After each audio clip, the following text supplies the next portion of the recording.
తిరుమల శ్రీవారి లడ్డు వివాదంపై పలువురు నేతలు స్పందించారు. కోట్ల మంది భక్తులు నమ్మే వెంకటేశ్వర స్వామి ప్రసాదంలో కల్తీని ఉపయోగించడంపై మండిపడుతున్నారు.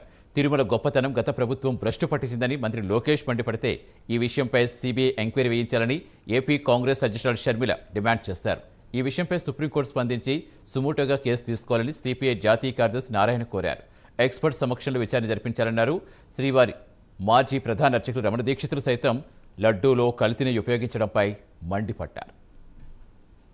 కానీ ఈరోజు బాధాకరమైన పరిస్థితి ఏంటంటే ఏకంగా లడ్డూలో కూడా నాణ్యత లేకుండా చేశారు. తల్లి పాదయాత్రలో చాలా మంది వచ్చి నాకు చెప్పారు, అయా తిరుమలకి వెళ్తున్నాం, లడ్డూలో నాణ్యత లేదు, నెయ్యి సరిగా లేదు, అన్నదానంలో ఏకంగా ఆహారం సరిగా లేదని అన్నాడు చెప్పారు. తల్లి నేను అడుగడుగున మాట్లాడే దాని గురించి.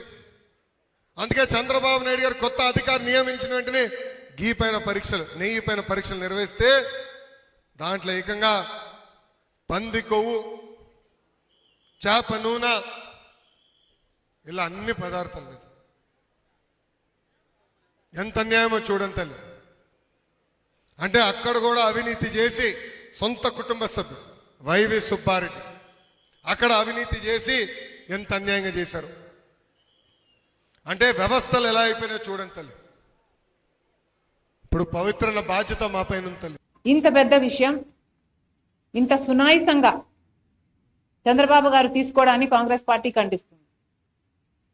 మేమైతే దీన్ని చాలా సీరియస్గా తీసుకున్నాం కాబట్టి మేము మినిస్టర్ ఆఫ్ హోమ్ అఫైర్స్ కూడా ఒక లెటర్ రాశాం.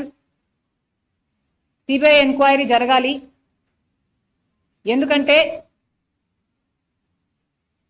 సిబిఐ ఎంక్వైరీ జరగకపోతే తప్పు ఎవరు చేశారు అని ఇంపార్షియల్గా ఒక ఎంక్వైరీ జరగకపోతే తప్పు ఎవరు చేశారు అన్న విషయం బయటికి రాదు.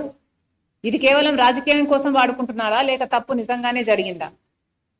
ఒకవేళ తప్పు నిజంగానే జరిగింటే తప్పు చేసిన వాళ్ళను శిక్షించాల్సిన అవసరం ఉంది. ఎందుకంటే వాళ్ళ మీద యాక్షన్ తీసుకోకపోతే మిగతా వాళ్ళు కూడా ఫైనాన్షియల్ బెనిఫిట్ కోసం ఇదే తప్పు చేసే ప్రమాదం ఉంది. కాబట్టి దేవుడిని బజారు దింపారు.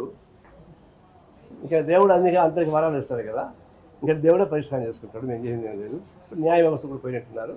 న్యాయ వ్యవస్థ వాళ్ళకి అర్జెంటుగా ఈ సంవత్సరం మాత్రం న్యాయ వ్యవస్థ పోయారు కాబట్టి ఈ సుప్రీంకోర్టు కానీ హైకోర్టు కానీ దీని మీద తగిన విచారణ జరిపించి తగిన పని పరిష్కారం చేయమని కోరుతున్నా. దీన్ని కొనసాగించడం మంచిది కాదు. రాజకీయాలు చోటు చేసుకోవడం కరెక్ట్ కాదు. తిరుమల కొండ పైన ఇప్పుడు ఏమంటే దాని మీద ఎందుకంటే ఒక ప్రాబ్లం వచ్చేసింది, కల్తీ అని వచ్చేసింది. మనకు చిత్తూరులో ఉన్న డైరీ మూసేశారు, ప్రభుత్వ డైరీ నుంచి మూసేశారు, అన్ని ఫారిన్ నుంచి తెప్పించిన పరిస్థితి ఏర్పడిపోయింది. అందువల్ల పబ్లిక్ సెక్టార్గా ఉన్న డైరీని మూసేయడం వల్ల వచ్చేటట్టు ప్రమాదం, అది గుర్తుంచుకోవాలి. రెండవది ఈ వివాదాన్ని పరిష్కరించడానికి సుప్రీంకోర్టు, ఎందుకంటే టీటీడీ ఇంటర్నేషనల్ ఇష్యూ, ఇది నేషనల్ ఇష్యూ కూడా కాదు. అందువల్ల సుప్రీంకోర్టు సుమోటోగా తీసుకొని దాని పద్ధతుల్లో ఎక్స్పర్ట్స్ని వేసి ఎంక్వైరీ మీద కోరుతున్నాం. జీవితాన్ని ఇచ్చే స్వామివారికి ఇటువంటి అపచారం జరగడం అనేది చాలా విచారకరమైన విషయం. ఇవన్నీ చూసే పాపం కూడా మనం చేశామా అనిపిస్తుంది ఒక్కొక్కసారి.